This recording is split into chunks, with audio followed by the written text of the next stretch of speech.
علامہ اقبال علیہ رحمہ کہتے ہیں میں بچپن سے ہی قرآن مجید پڑھنے کی عادت رکھتا تھا. آواز بھی بہت اچھی تھی اور ہمارے گھر کا ماحول ایسا تھا کہ میں قرآن مجید کی تلاوت کبھی بھی ترک نہیں کی تھی. ہماری صبح کا آغاز ہی قرآن مجید کی تلاوت سے ہوتا. لیکن آخری عمر جب ہوئی تو گلا خراب ہو گیا تو قرآن مجید پڑھتے تو تھے لیکن اس طرح لے سے پڑھنا مشکل ہو گیا. تو جس طرح لوگ حال پوچھتے ہیں جناب کیا حال ہے تو لوگ بتاتے ہیں کہ یہاں درد ہو رہی ہے اور یہ مسئلہ ہے یہ مسئلہ ہے. لیکن اقبال سے کوئی جا کے پوچھتا کہ حضرت کیا حال ہے تو اقبال کہتے کہ لطف قرآن سحر باقی نہ مان. باقی سارے مسئلے ٹھیک چل رہے ہیں. جو سحری کے وقت قرآن پڑھنے کا مزہ آیا کرتا تھا وہ مزہ مجھ سے چھن گیا ہے اس لیے کہ میرا گلا خراب ہو گیا. اللہ نے آپ کو سحری کے وہ لطف اور وہ مزے اور وہ سرور نصیب کیے ہیں. کبھی ان سے محروم نہ ہونا. اپنی صبح کا آغاز قرآن مجید کی تلاوت سے کرنا. اور اقبال نے اپنے ایک دوست کو لکھا, کتنی خوبصورت بات لکھی. کہا قرآن مجید کا مفہوم اور ترجمہ نہیں بھی آتا پھر بھی قرآن مجید پڑھتے رہنا. خالی ناظرہ قرآن مجید پڑھنے سے دل کا تعلق رسول اللہ کے دل سے جڑ جاتا ہے. اس لیے کہ قرآن حضور کے قلب اطہر کے اوپر نازل ہوا تھا. یہ سندیسہ ہے ہمارے خالق کا ہمارے نام. تو ہم اس کو سمجھیں کہ اس میں ہمارے نام پیغام کیا ہے, ہمارے نام میسج کیا ہے. اس کتاب اللہ پہ عمل کرنا یہ ممکن تبھی ہوگا اگر ہم اس کتاب کو سمجھ کے پڑھیں گے. یہ کتاب ہمارے نام پیغام کیا دیتی ہے, کہاں سے روکا ہے, کہاں سے اس کتاب نے ہمیں جو ہے وہ منع کیا اور کن امور کے بجا لانے کی تلقین کی ہے.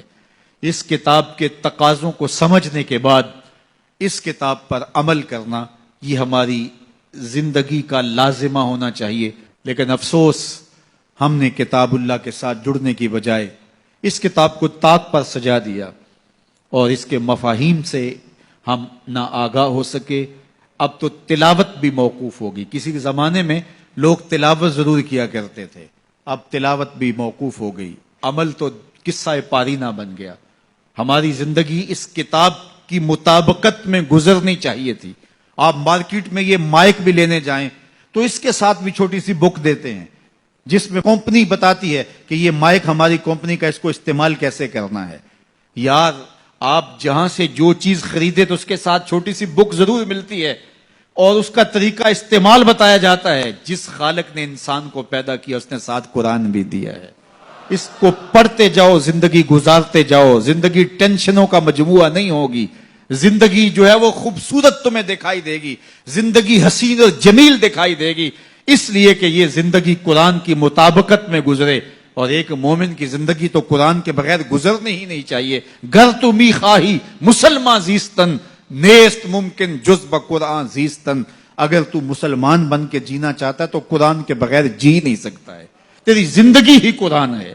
آج پوری دنیا کے اوپر مسلمان ذلت اور رسوائی کی زندگی کاٹ رہے ہیں. کبھی سوچا کہ یہ کیوں ہے؟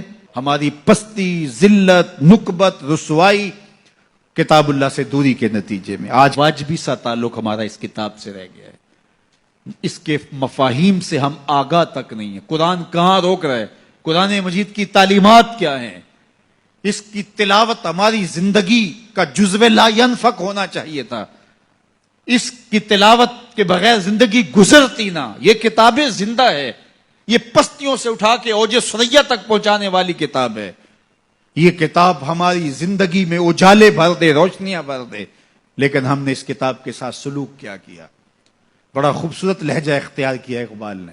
ببندے صوفی و ملا اسیری حیات از حکمت قرآن گیری بآیاتش ترا کار جزی نیست کیا از یاسین او آساں بمیری. اللہ اکبر. اقبال کہتے ہیں کہ اس دور کے صوفی نے اور اس دور کے ملا نے تیرے ساتھ زیادتی کی. تو پھنس گیا ان کے پھندے میں. صوفی نے بھی تجھے اور سمت لگا دیا اور مولوی نے بھی تجھے اور سمت لگا دیا. جو منصب تھا صوفی و ملا کا, تجھے جس راستے پہ ڈالنا تھا اس راستے پہ انہوں نے تجھے نہیں ڈالا. اس کتاب سے تیری دل بستگی نہ ہو سکی. اس کتاب سے تیرا تعلق مضبوط نہ ہو سکا. قرآن سے تجھے صرف اتنا سروکار ہے کہ جب تیرے بوڑھے کی روح اٹکی تو تو سورہ یاسین لے کے بیٹھ گیا.